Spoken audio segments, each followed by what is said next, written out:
Hello guys, तो मैं Sophia परसेंजर से आपके लिए केमिस्ट्री के एक और नई वीडियो के साथ में, और हम यहाँ पर पढ़ रहे हैं बीएससी का इनऑर्गेनिक केमिस्ट्री में यूनिट फर्स्ट हम यहाँ पर पढ़ने वाले हैं, जिसका टॉपिक है atomic structure and periodic properties. अगर हम बात करें यहाँ पर atomic structure and periodic properties की, तो क्वेश्चन नंबर 7 में हमारा अगला क्वेश्चन है एक्सप्लेन वाई। देखिए, हम यहाँ पर जो आपके बीएससी फर्स्ट ईयर का सेकंड पेपर डिस्कस कर रहे हैं, और यहाँ पर मैं आपको केवल वही टॉपिक्स पढ़ा रही हूँ जो एग्ज़ाम के पर्पज़ से बहुत ही ज़्यादा इम्पॉर्टेंट है।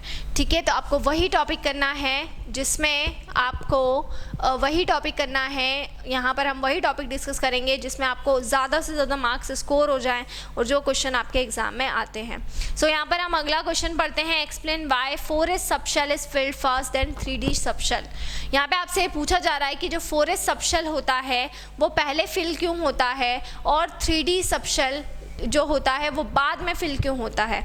तो इसका रीज़न ये होगा कि जो हमारा 4s सबशेल होता है, देखिए उसकी एनर्जी क्या होती है, उसकी एनर्जी कम होती है।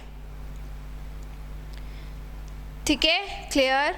अगर हम एटम की बात करें, in an atom electron is filled up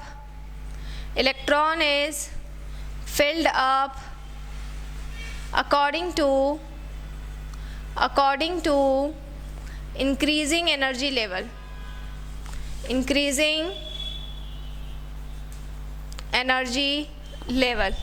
ठीक है। तो यहाँ पर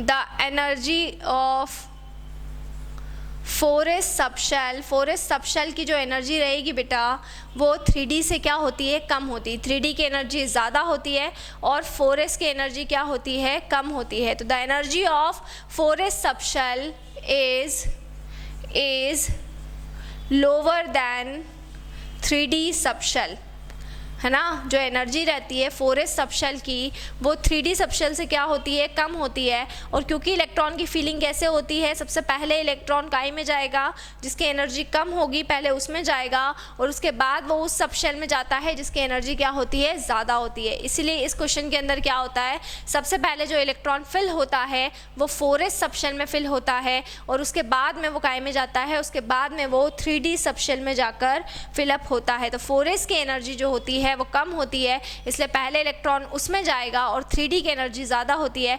इसीलिए इसमें इलेक्ट्रॉन बाद में जाता है। ठीक है, अगला आपका एक और क्वेश्चन हम ले लेते हैं कि जो कार्बन होता है, the electronic configuration of carbon is 1s2 2s2 2p1x 2p1y, ठीक है, 2pz0 and not 1s2 2s2 2px2 2py0 and 2pz0। ऐसा क्यों होता है? देखिए, जो इलेक्ट्रॉनिक कन्फिग्रेशन होता है कार्बन का वो ये होता है, ये क्यों नहीं होता। तो देखिए यहाँ पर हम अप्लाई करते हैं हुन्स रूल को।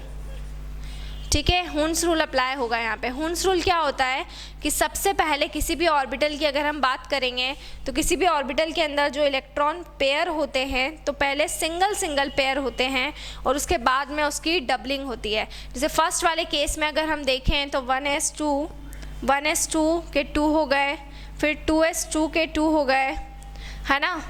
उसके बाद में हम 2p की अगर बात कर रहे हैं तो 2p में कितने हो जाएंगे, 2p में यहाँ पर 1 और यहाँ पर 1 इलेक्ट्रॉन हो जाएगा।